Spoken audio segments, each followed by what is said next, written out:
Yes.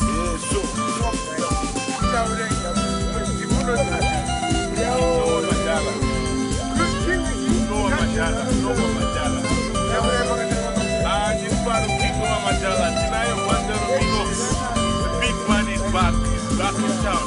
Yeah, be happy. Before 7, we already drinking.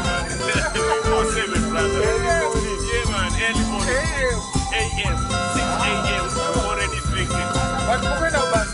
Yes, I'm going grafted. But I'm already okay. Yeah, I'm okay. Thank you, man. That'll be true every week. We'll do it later. Later. Yes, thank you very much.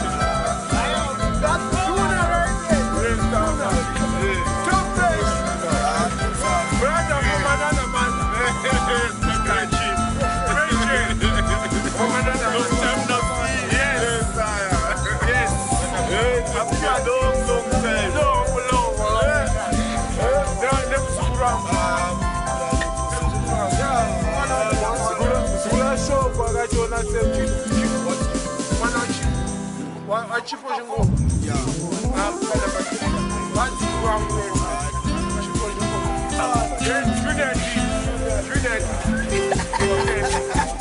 One of my friends, selector.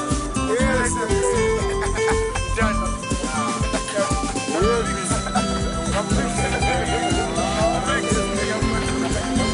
Another man from another man.